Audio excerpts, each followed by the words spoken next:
Bueno, muy buenos días. En primer lugar quería agradecerle la atención de todos los participantes y en segundo lugar agradecer también a todas las personas que detrás de las cámaras han hecho posible este encuentro. Quería comenzar con el recorte de un artículo del periódico El País, un periódico español importante, cuyo enunciado es: queremos seguir siendo jóvenes y guapos pese a la pandemia. Este artículo fue publicado este año, en 2021, y recoge la opinión de importantes cirujanos plásticos españoles, tocando el tema del aumento en la demanda que ha tenido las cirugías plásticas en este periodo de pandemia, es decir, entre el 2020 y el 2021 ha habido una gran demanda. No está relacionada directamente solamente con el periodo de COVID y post-COVID, porque tengamos en cuenta que desde el 2000 a la fecha ha aumentado la demanda en un 200% de las cirugías plásticas. Ahora, ¿qué ha sucedido?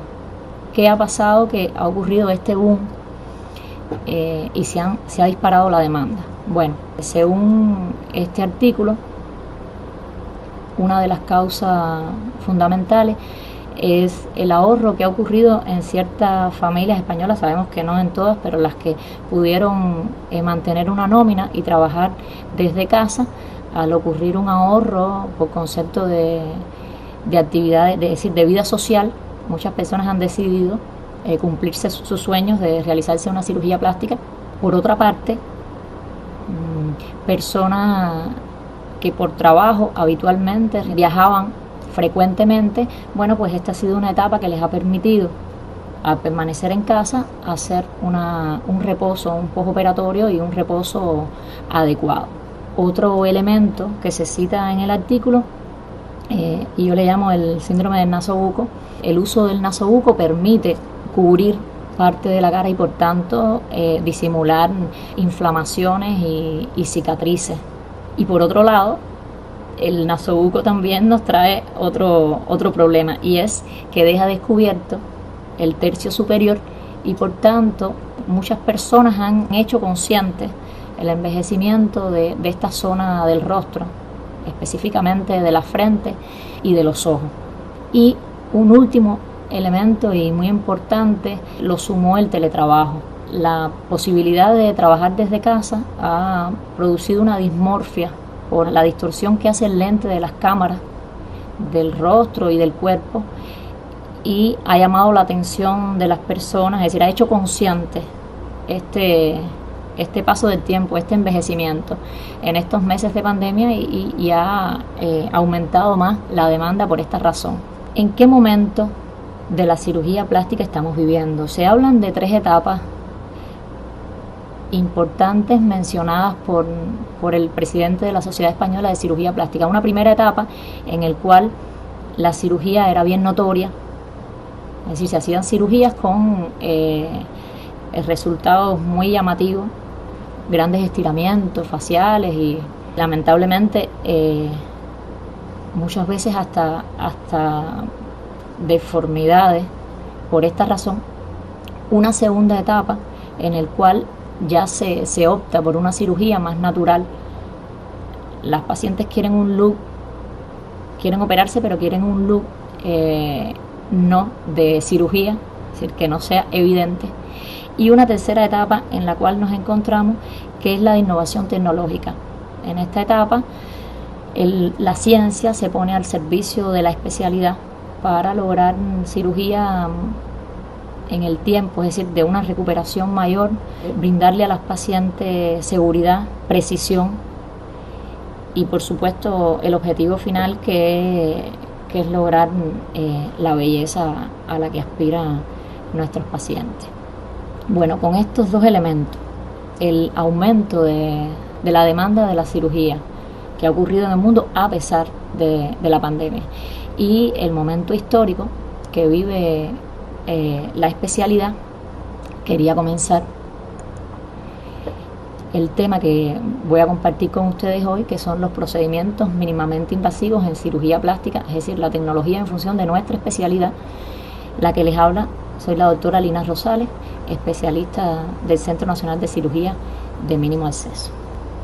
Haciendo un poquito de recuento, es decir, hablando de la evolución histórica de la cirugía endoscópica en cirugía plástica, tenemos que los primeros pasos fidedignos de la introducción de la cirugía endoscópica en la especialidad datan de 1992, donde en la reunión anual de la Sociedad Americana de Cirugía Plástica, Vascones y colaboradores presentan 2 conferencias del endolifting frontal endoscópico que eran operaciones que comenzaban con 5 incisiones y acababan con una frontoplastia coronal clásica, pero sin duda abrió una puerta importante para el camino que se recorrería después y dejó en claro, en primer lugar, que por 5 incisiones se podía introducir un endoscopio rígido de 5 milímetros, el cual permitía visualizar toda la región frontal y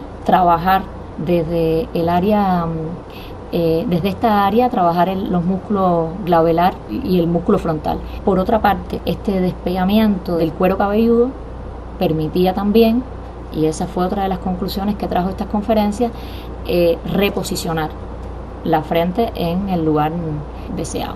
En ese mismo año, Lian y Narayanan presentan un trabajo en cadáveres y en pacientes sobre el uso del endoscopio y el láser jack. Este trabajo tiene 3 puntos de conclusiones importantes. La primera era que el endoscopio funcionaba en la cirugía plástica, era una técnica eficiente en la cirugía plástica. En segundo lugar, que el trabajo sobre la zona frontal y sobre los músculos corrugador y glabelar eran 2 operaciones diferentes que se podían complementar en una misma cirugía. A la otra conclusión que llegaron es que la cirugía endoscópica se podía combinar con cualquier otra técnica, como en este caso era el láser jack. También en este año, pero en el workshop de las Islas Vírgenes Británicas, Dowe presenta una comunicación, esta vez sobre las capsulotomías endoscópicas. Y un año después, Johnson y Chris presentan un trabajo en la revista de cirugía plástica y reconstructiva, un trabajo incluye 91 pacientes con colocación de implantes mamarios por vía endoscópica. Ya en este trabajo aparece el mamoscopio. La técnica quirúrgica es si la colocación del implante ocurre por vía umbilical y con implantes de solución salina, que fueron a través de los cuales se introduce esta técnica. En ese mismo año, otros autores como Ho, Ives, Price, Bowie, Naha y Jones, entre otros, presentan en la revista Perspectiva de la Cirugía Plástica el uso de sistemas retractor elevador endoscópica en la endoscopía subcutánea. Y es en 1994 cuando ocurre la invención más importante en esta especialidad, que lo hace el doctor Nicanor Isse, el cual presenta un estudio del endolifting frontal por vía perióstica con fijación de microtornillos. Su verdadero y gran aporte es el uso de un retractor que se coloca sobre el endoscopio y permite elevar la piel. Por tanto, el endoscopio no pierde visión y permite al cirujano, en el mismo acto quirúrgico, aspirar y coagular sin ningún tipo de inconveniente.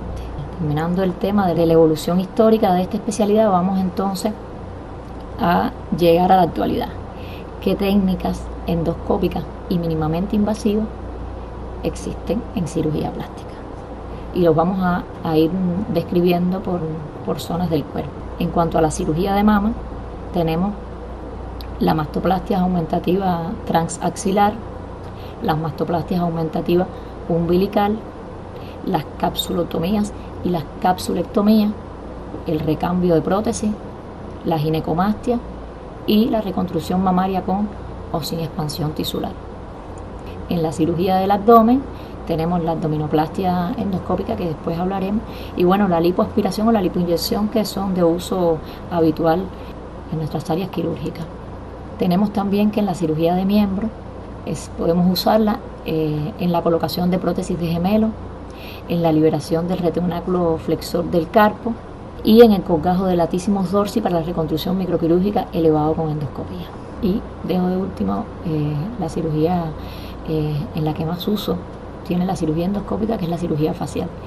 Aquí tenemos el lifting facial y cervical endoscópico y el lifting frontal endoscópico, que hablaremos un poquitico de ello un poco más adelante en este espacio. Bueno, ¿cuál de estos procedimientos se han incorporado a las técnicas habituales?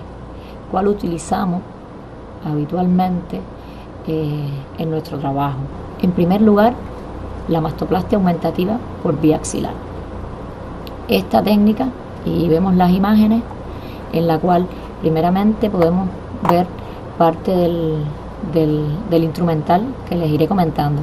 Bueno, esta es una técnica que favorece mucho a las pacientes con hipoplasia, teniendo en cuenta que la gran ventaja que aporta es una incisión de pequeño tamaño que termina siendo imperceptible, desaparece por las características de la piel axilar. Se habla de una incisión de una longitud de 2 centímetros a 2 centímetros y medio, por lo que vamos a colocar el instrumental, pero además se hace en la región, en el hueco axilar. Ahí se hace una disección de celular subcutáneo hasta el borde del pectoral, y ya una vez que estamos en el borde del pectoral, si el implante se va a colocar por vía retropectoral, pues hacemos una disección entre el pectoral mayor y el pectoral menor.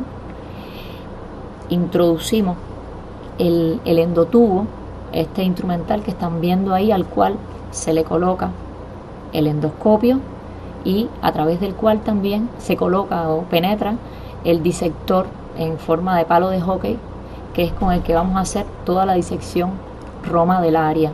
Técnicamente permite una coagulación, una hemostasia mucho más certera, y ya bajo visión endoscópica nos permite poder hacer la desinserción del músculo en su unión con el esternón y con las costillas en la región media, lo cual garantiza una desinserción limpia, adecuada y bueno, visualizada a través del endoscopio.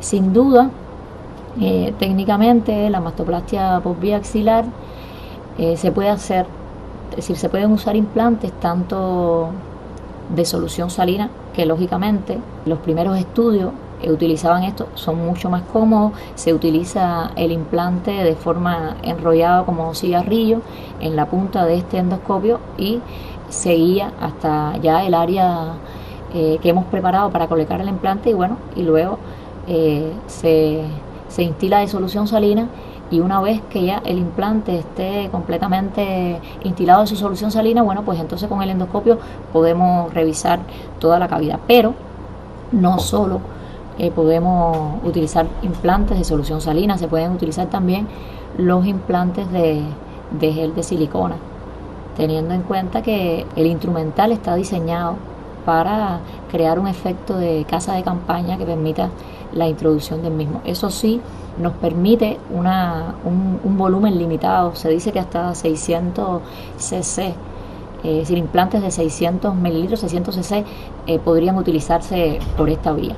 Nosotros, con mucha fortuna, en el 2017 hicimos el primer caso que se hace en el país, con muy buenos resultados, una paciente con una hipoplasia grado 3 con un implante de un tamaño pequeño y con una evolución satisfactoria. Otra de las técnicas que se ha beneficiado mucho de la cirugía endoscópica es la reconstrucción mamaria, y aquí les pongo un esquema para que puedan observar qué momento de la cirugía es en el que se utiliza el endoscopio. Aquí estamos viendo que es en el momento en que se hace la disección del músculo dorsal ancho, que es una cirugía una cirugía larga, una cirugía de alguna manera con una cicatriz importante y algunas veces deformante para la paciente, lo cual esta nueva posibilidad de hacer una pequeña incisión a través del cual se coloque el endoscopio, se logre hacer toda la disección del músculo y rotar con el efecto PIVE este músculo dorsal ancho hacia el tórax anterior, lo mismo como reconstrucción simple de una mama amputada, hasta cubrir un implante de silicona o un expansor, como habitualmente se realiza en estas pacientes. Pero no es esta la única técnica de reconstructiva que se ha adueñado de la cirugía endoscópica. Tenemos este caso, por ejemplo, una paciente en el cual se le hace una cuadrantectomía y una colocación inmediata de implante. Aquí estamos viendo que lo que normalmente hubiera sido una cicatriz en la mama visible y deformante, bueno, pues se convierte en una cicatriz de aproximadamente ubicada en la línea axilar anterior, con una longitud de 10 a 15 centímetros y bueno, una pequeña incisión en la mama, lógicamente para poder manipular el instrumental. Y bueno, vemos que los resultados en la cirugía de reconstrucción, sabemos que cada día se aboga más por la conservación de la mama, por lógicamente la implicación psicológica y estética que esto tiene en las pacientes, y bueno, porque la sobrevida con los tratamientos ha logrado ser mejor. Por tanto, la cirugía tiene que ir encaminada a ser menos exerética, a ser una cirugía que le aporte a la paciente, le devuelva la vida, y pero con una autoestima adecuada. Otra de las técnicas que ya se ha incorporado a la vida habitual dentro de la cirugía endoscópica, tenemos la abdominoplastia. La abdominoplastia endoscópica, que es una técnica que favorece mucho a aquellas pacientes que, producto de los partos o de condiciones anatómicas, presentan una diastasis de los rectos, pero no presentan una flacidez de piel o un exceso de piel que justifique una cirugía abdominal de la longitud de la lipectomía convencional. Muchas de estas pacientes, a veces por no tener la piel suficiente, no solo llevarían la cirugía, la cicatriz horizontal, sino una combinada con un tramo de cicatriz vertical para poder hacer la nueva salida umbilical.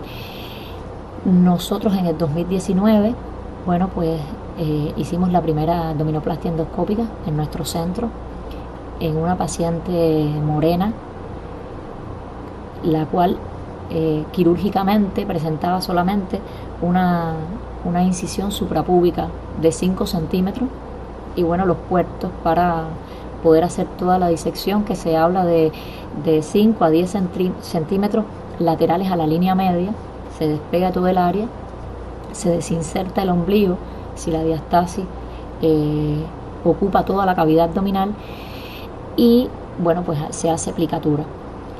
Muchos autores describen esta técnica combinada con una liposucción, que perfectamente se puede hacer. De hecho, refieren que la fibrosis postquirúrgica ayuda a lograr un abdomen mucho más plano y más estético. Nosotros, en este caso, como era el primer caso que realizamos, no quisimos hacer una liposucción en el mismo tiempo quirúrgico para evitar tener alguna complicación que no fuera propio del proceder, y en un segundo tiempo quirúrgico le realizamos a la paciente una liposucción y bueno, el resultado realmente fue muy bueno. El lifting facial endoscópico. En la práctica habitual, todas las cirugías facial son las más recurridas por la cirugía endoscópica. Además, las pacientes demandan cirugías menos visible, y lamentablemente el rostro es una parte que constantemente está descubierto. Por tanto, ¿Qué pacientes se van a beneficiar de este lifting facial endoscópico? Bueno, aquella paciente con una edad, es decir, relativamente joven, en el que ya aparecen signos de envejecimiento, pero es esta paciente que cuando uno la ve, uno le dice, mira, sí, tienes criterio, pero la cicatriz que lleva, y uno le explica a la paciente la magnitud de la cicatriz, y muchas veces las pacientes abortan esta cirugía, porque lógicamente la envergadura es grande y la recuperación para lograr un efecto natural de la cirugía es prolongada. En cambio, el lifting facial endoscópico, a través de 2 incisiones, ahí están viendo la que ocurre en la región temporal, que es una incisión pequeña, y otra incisión que ocurre retroauricular, bueno, pues se logra reposicionar, es decir, levantar el tejido en el sentido de los vectores que están en la fotografía enumerados, y logramos darle una calidad a la paciente, una solución a su problema, sin tener que a veces la paciente recurrir a la medicina estética para afrontar estos signos de envejecimiento y retardar el proceso de una cirugía convencional, que ya es un poco más, sabemos que es un poco más complicado.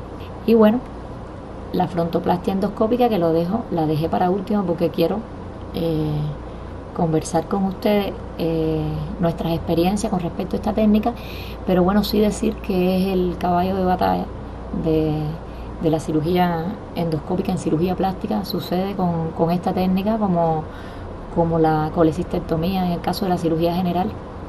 Fue la técnica que abrió el campo de la cirugía endoscópica para la cirugía plástica, y por tanto es la que más se realiza en el mundo, es la más demandada también. Además, si la comparamos con la cirugía, la coronal convencional, una cicatriz que tomaba toda la región coronal de oreja a oreja, el resultado definitivamente es innegable. Ya viendo de forma general todo lo que ocurre en la cirugía endoscópica, todas las técnicas que se usan en el mundo, bueno, pues vamos a ubicarnos un poquitico en nuestro pedacito de mundo que es nuestro país, y tenemos que entre los años 98 y 2005 se introduce la cirugía endoscópica en Cuba. En esta fecha tenemos referencia, lamentablemente no hemos tenido la experiencia escrita, pero bueno, tenemos la referencia que se realizaron 2 trabajos de frontoplastia endoscópica, uno un trabajo de terminación de tesis, de terminación de residencia en el Hospital Hermanos Amejeira, y un trabajo que se presentaron varios casos en el Hospital Cira García. En el 2014 se hace en el Centro Nacional de Cirugía de Mínimo Exceso la primera frontoplastia endoscópica, trabajo que se continúa entre el 2015 y el 2017, donde son operados 30 pacientes, resultados que les comentaremos después. En el 2018, como les comentaba ahorita, realizamos la primera mastoplastia aumentativa axilar endoscópica, y en el 2019 se realiza la primera demolipectomía endoscópica en nuestro centro igualmente. Bueno, ya en 2019 comenzamos esta difícil etapa de pandemia, en el cual, bueno, la cirugía ha estado detenida, pero bueno, pensamos que estamos en el camino y retomar nuestro recorrido. La cirugía frontal endoscópica, o lifting frontal endoscópica, o frontoplastia endoscópica, es una técnica, como le decía, muy usada en la actualidad. Nos permite tratar la región frontal, reposicionar la ceja, trabajar el canto del ojo y secundariamente también los pómulos. Y además de eso, las arrugas frontales y glabelares del entrecejo, tratarlas a través de esta técnica. ¿Qué indicaciones tiene la técnica? Como ya de alguna manera he ido enumerando, pero en esta fotografía pueden tener una idea más clara. Las indicaciones más precisas son la ptosis de la ceja, las arrugas frontales y los pliegues glabelares. También otras indicaciones son las llamadas patas de gallina, y bueno, otras arrugas que aparecen también en la zona, como en la raíz nasal, etc. Ahora, existen indicaciones que tienen una mayor dificultad técnica. Esto lo tenemos en las frentes anchas y convexas, lo cual no quiere decir que no se pueda realizar una frontoplastia. Se realiza, lo que no, es decir, tiene un poquitico más de dificultad. Y bueno, las grandes alopecias y calvicie que no nos permiten esconder dentro de la línea pilosa la cicatriz.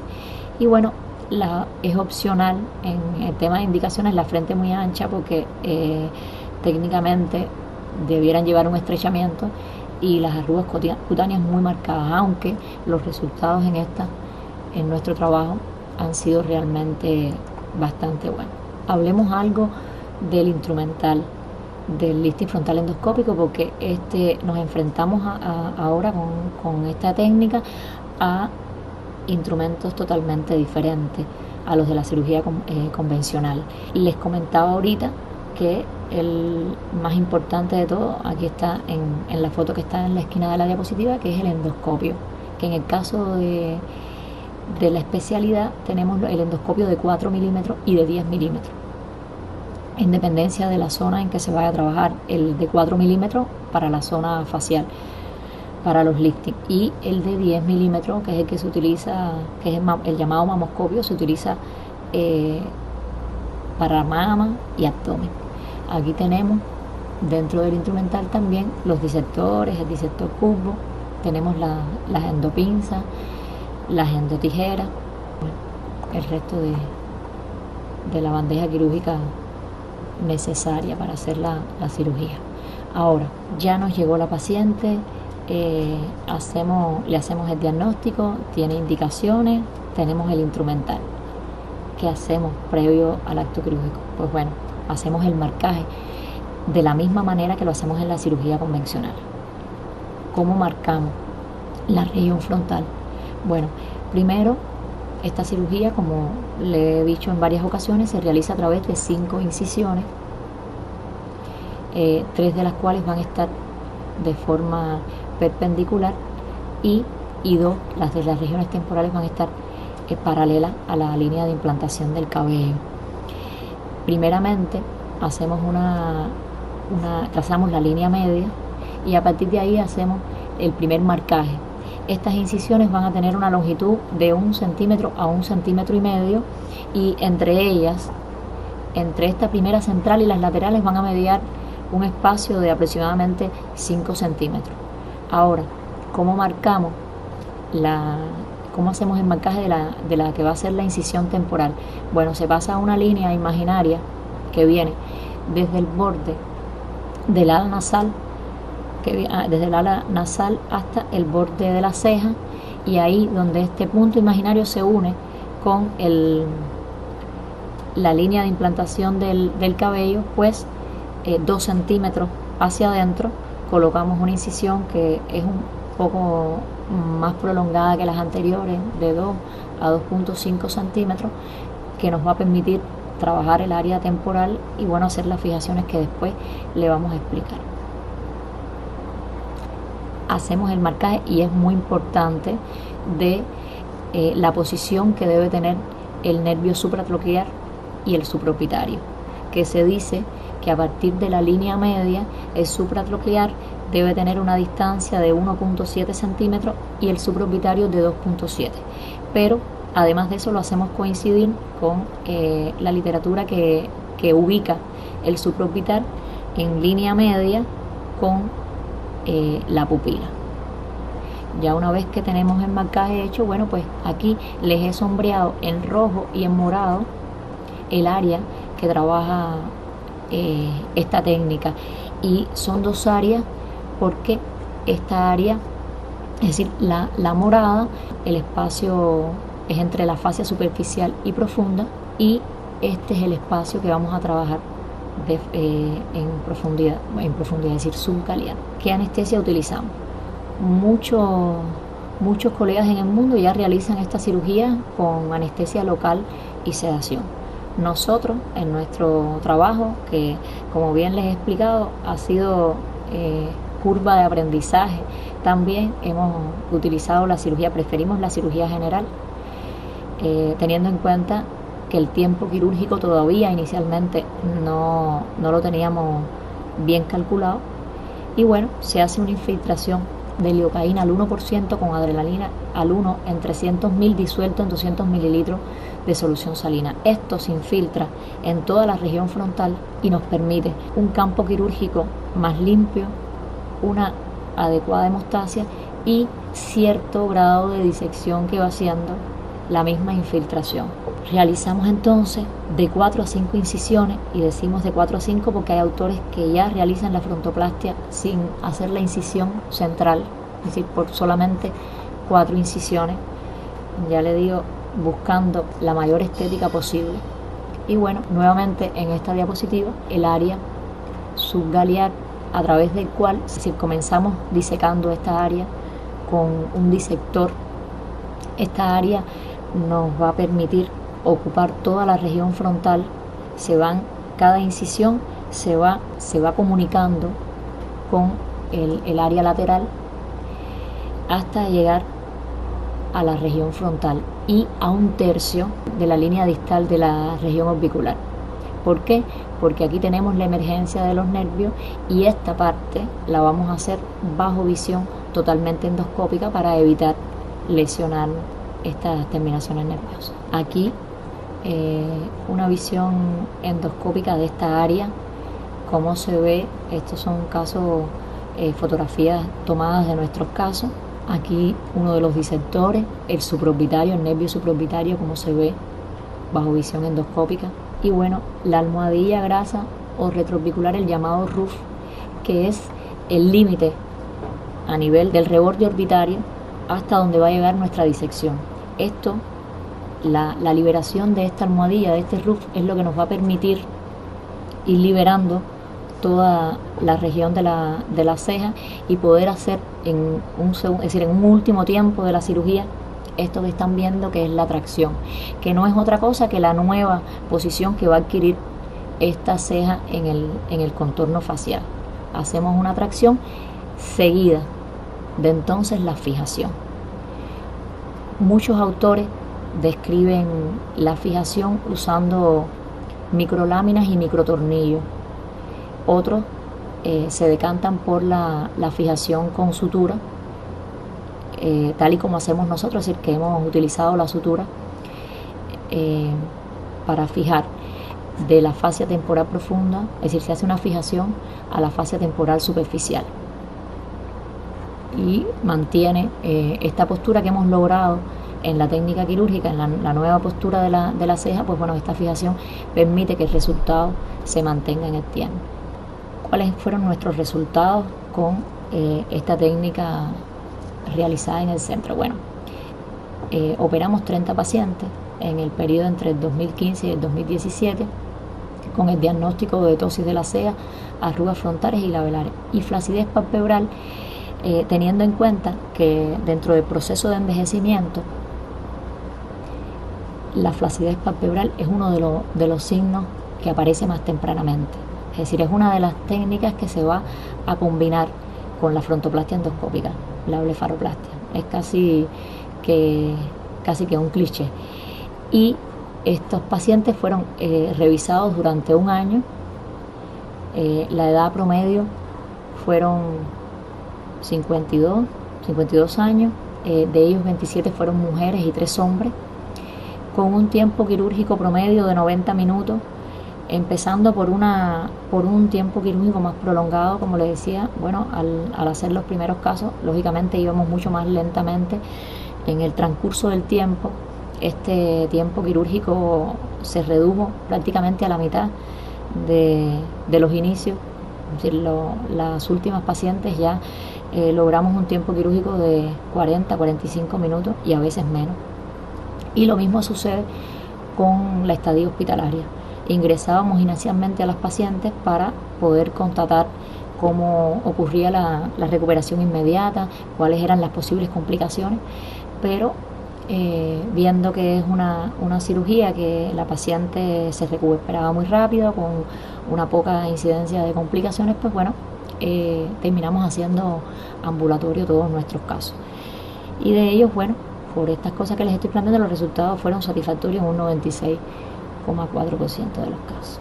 Esto coincide con, eh, con, con los resultados que han planteado autores en la literatura internacional. Es decir, este es el comportamiento. Habitualmente son cirugías que se realizan más las mujeres, un resultado muy satisfactorio. Bueno, pero todas las técnicas quirúrgicas tienen sus complicaciones y nosotros también las tuvimos. En este caso tuvimos la alopecia de la cicatriz en 2 de los casos, es decir, para un 7,1%. Tuvimos hematoma en uno de los casos para un 3,6% y un caso de neuroplasia para un 3,6%. Tenemos que decir a favor de nosotros que la alopecia de las cicatrices fue transitoria, es decir, en las 2 pacientes esta alopecia se resolvió y bueno, no tuvimos ninguna complicación permanente. Las más temidas, que son las lesiones nerviosas, no tuvimos en ninguno de los 30 casos, afortunadamente, una complicación de esa magnitud. Aquí, bueno, uno de los artículos publicados, en este caso del 2017, por cirujanos plásticos chinos, donde coincide en % muy parecido con las complicaciones que aparecieron también en nuestro trabajo, el hematoma, las lesiones nerviosas transitorias. Describiendo un poco la técnica y nuestros resultados, bueno, pues nos toca mostrarles a ustedes definitivamente estos resultados de forma visual para que ustedes mismos puedan sacar sus propias conclusiones de los resultados de la técnica como tal. Aquí vemos un paciente masculino, vemos las arrugas frontales, cómo desaparecen en el postoperatorio. Está en una vista frontal, una vista lateral del mismo paciente, cómo se recoloca la cola de la ceja, lo cual mejora también el área ocular. En este paciente tengo que decir que también se realizó conjuntamente una blefaroplastia. Muy bueno, podían ver las bolsas también inestéticas que presentaba este paciente. En esta paciente, que es muy evidente y fue la imagen que tomamos para hacer como muestra de las pacientes que tenían indicaciones, vemos unas arrugas frontales y labelares bien profundas, las llamadas patas de gallina, y bueno, el resultado lo pueden ver por ustedes mismos en el postoperatorio, cómo mejoraron estas deformidades. Una vista de la misma paciente lateral, en este caso igual, pero bueno, específicamente en esta eran las arrugas frontales, cómo mejoraron en la vista frontal y la vista lateral, y la reposición de la cola de la ceja. Bueno, llegado a este punto, tenemos que decir que creemos que la cirugía endoscópica en la cirugía plástica tiene exactamente todas las ventajas que la cirugía endoscópica le aporta a todas las especialidades.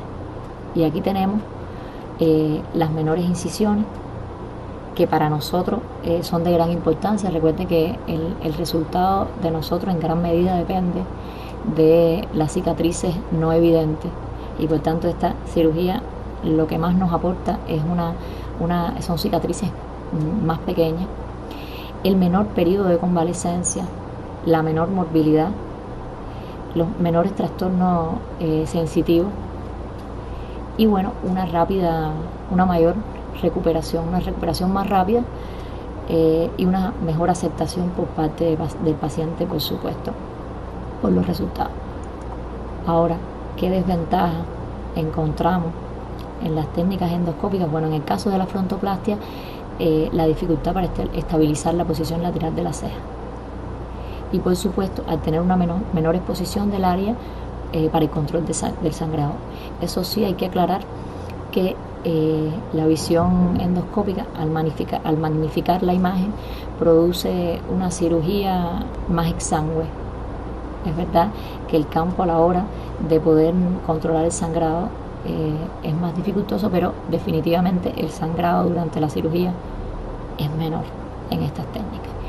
Y bueno, la desventaja que aporta la cirugía endoscópica y que es mencionada lógicamente en todas las especialidades es la mayor curva de aprendizaje. Bueno, no quería terminar este encuentro sin hablar de los retos al futuro. Hemos comenzado un largo camino soñado.